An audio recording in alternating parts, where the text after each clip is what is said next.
Hello, it's me, Ramesh, and I'm going to talk a little bit about a news video that I came across from France 24. It's about SpaceX, and it's being accused of harassing people living in Boca Chica village. And Boca Chica village, as you know, is the location of Starbase. Well, it's going to be. And so let's have a look at this news item, and then we are going to react to it. Okay, so let me start the video. One thing that I want to point out here is that everything that I'm doing is live and unedited in a 3D world. So, you know, you will see me change things in real time. So let's listen to this news item. Quite a stir here on Earth, in a tiny town in southern Texas to be exact. Many residents in Boca Chica say they're being pushed out. This as Elon Musk SpaceX constructs its launch site and rocket production facility there. Claire Rush filed this report. The scene is out of a science fiction film. Rockets towering above rows of homes. For the residents of Boca Chica village at the southernmost tip of Texas, living with their new neighbor has proved challenging. Cheryl Stevens is back in town for the first time in 6 months. It's unbelievable. It's very sad. Her former street is now a construction site. This is the house she lived in for 15 years. It looks very different. It's kind of a shock. It used to just be normal brick, you know, and now it's painted brick. All the houses that SpaceX has bought, they painted gray and black and white. Black and white, the colors of SpaceX's logo. The aerospace company is building its private launch site and rocket production facility here. Billionaire CEO Elon Musk is looking to expand it further, buying up property in nearby Boca Chica village and pressuring residents to sell. This is Cheryl's former neighbor. Celia Johnson has refused to leave her home. They walked around and said the houses are worth $50,000. We're going to offer them 3 times, $150,000. Take it and you got 2 weeks. And if you don't take it, then it's eminent domain. They took my rental house away from me. They will not let me use it, and they will not let me rent it. And they will not deliver water or electricity. She says the rocket launches have damaged her house. You can see the crack right there on the window. Meanwhile, some 35 kilometers away in Brownsville, SpaceX has been Okay, so very quickly, let's summarize what we just saw. Okay, so the clip starts with a very spooky music that kind of suggests that something really negative is happening in Boca Chica, and then you have this lady coming in and taking a look at his house, at her house, that I presume that she sold to SpaceX. That's why it looks freshly painted, and I see that the roof was a new one too. And then you have another story about another inhabitant that talks about eminent domain and how SpaceX seized her property, her rental property, so she's not able to earn an income maybe from that rental property. So all this, I agree, is extremely bad, and no one should be happy about this sort of thing. But I am looking at it from we are trying to see, okay, from a broad perspective, why these changes are happening, and whether everybody is actually facing, similar hardships. So you will see in the second part of this video that not everyone is being impacted negatively by SpaceX. So let's check out the next part. But I think the title is fairly accurate in the sense that that there are some participants, I mean some inhabitants who have been harassed, like this lady, who mentioned eminent domain. For those who don't know, in the US, if the government decides that your property has to be seized, for some greater good, then it has the right to do so. But of course, they have to compensate you. And typically, what happens is government will actually pay for the price, for the market price of the property. Okay, so let's watch the second part of this clip and see, whether everyone is actually facing the same problem. I'm going to start the clip. Welcomed by many, the company has brought an economic boom to the city of 200,000 and sparked a real estate frenzy. New construction is happening right and left. There's a lot of people coming in from SpaceX. It has created quite the stir. People are doing all kinds of new construction, buying homes off of plans. This is unheard of. Back in Boca Chica village, Cheryl decided to accept SpaceX's offer for her home. $150,000, 3 times more than what she bought it for. Despite the profit, she remains bitter. I felt I didn't have a choice. When you have a billionaire basically saying, get out of here or else, I mean, what are you going to do?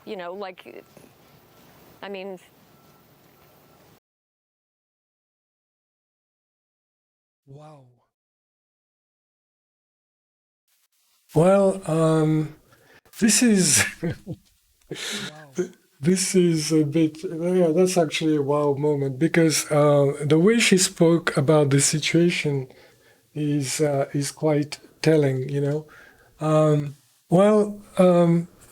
she was shrugging and all, and was accusing Elon Musk as being for being a billionaire. And in the US currently, you will see a lot of negative vibe towards people who actually made it.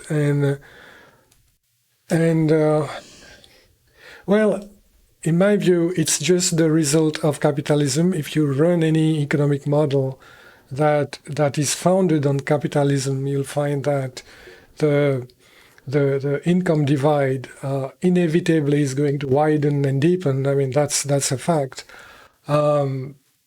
You can't end up after many iterations or as the economy evolves, where everyone will be having the same access to capital. What actually happens is that the tendency is for people who have access to capital and who have a little bit more of let's say, who have got an entrepreneurial trait and who want to participate actively into in the system, then they will keep on, increasing their magnifying or amplifying their access to capital. And what happens is you end up with a winner-take-all situation where you have few winners in a society who appears to be doing most of the things, or appears to be having most of the resources, having access to most resources. So I would not like pinpoint at somebody and treat that person as a billionaire, as if it were an evil thing. It's just the result of the system that we have chosen to live in. Okay. So that's half of the story. But what I did find interesting is that she mentioned that she got paid, 3 times the market value of the house. So I would say that's a pretty good deal,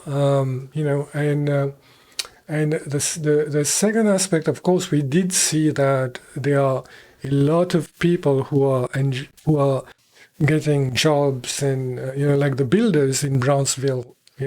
So it's got both positive and negative aspects to it. So if you look at in that perspective, from that perspective, even leaving aside the big mission that SpaceX is trying to achieve, which is basically trying to make space travel possible, so that we, as Elon Musk says, to increase the chances that consciousness, at least human consciousness, will survive.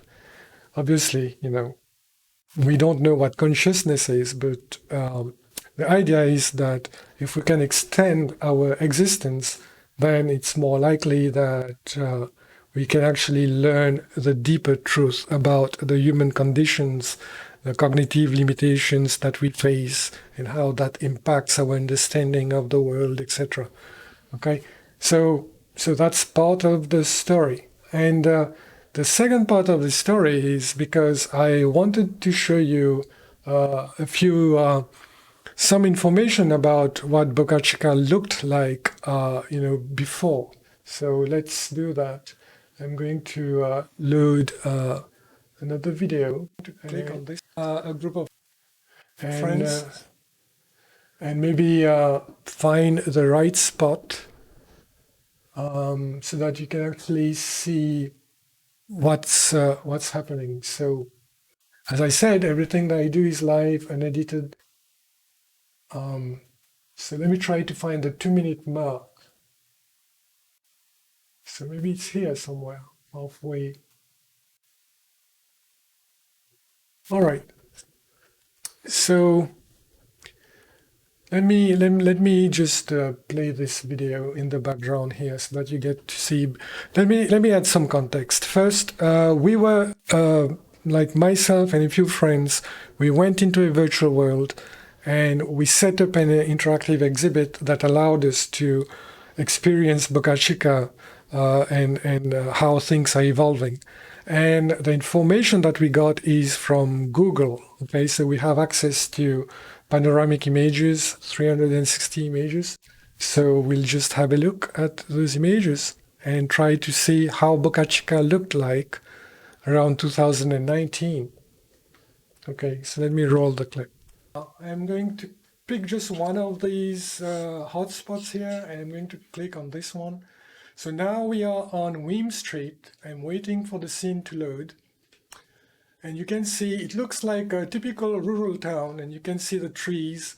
It's a very dry place. Again, that's 2019. And I imagine now things must be very different. But okay, I thought I would pause the video here because it's quite. I think you've got enough information about how things looked like, around 2019, and that was around the time, SpaceX was expanding, so it makes sense that that the development was just starting, but. As you see in the picture, in the video of the virtual exhibit that I recorded, the place itself was not, did not look like one that is very that is experiencing, let's say, prosperity. Okay, you can see the houses and the state they were in. They had broken windows and doors, and a lot of them were abandoned.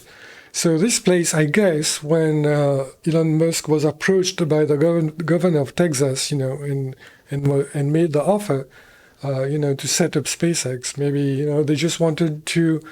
It was a great opportunity for them to revitalize an area that was not being used. Okay, so.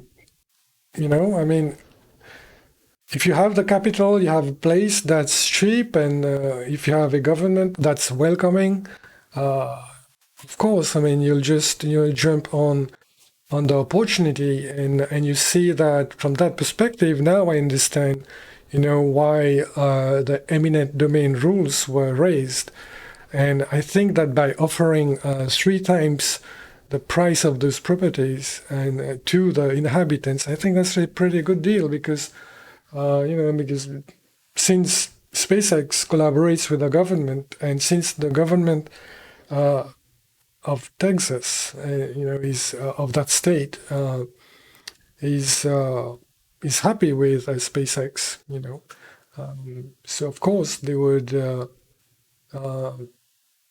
they would maybe, if they really apply the rules, I mean, none of these inhabitants would even get paid more than, market value for their property, and it will just get seized.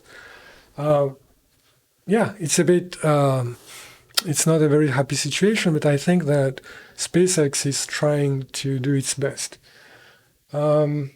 So I think we have reached towards the end of this video, and what I also wanted to illustrate is how you can create a video presentation using a 3D virtual environment, and really mixing and merging all kinds of information, data streams. And it's still an experiment for me as I'm learning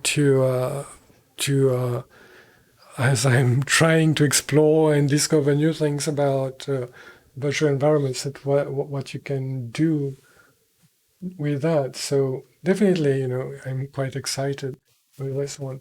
And the other thing that I've added to make maybe my avatar a little bit more expressive is I spent some time creating shortcuts to some specific buttons on my G710 keyboard here, and so if I just click on some buttons, it's just going to basically animate my avatar. Okay, so if I want to move my head and nod, and or say no, you can see that that's very easy for me to do this. And I also have shortcuts for for important things like if you like our content, please like and subscribe. All right, I thought I'll make a shortcut for this as well, because I just need to press a button to send this message that YouTube encourages us to include in our clips. Normally, they want us to include it ahead of the clip, in the beginning and middle and end. But anyway, so I just did it right now. I forgot the first step. All right, so I think it's time for me to just, wish you a good rest of the day, and hello. Oh, I pressed the wrong shortcut, sorry. Bye and see you soon. Okay, all right.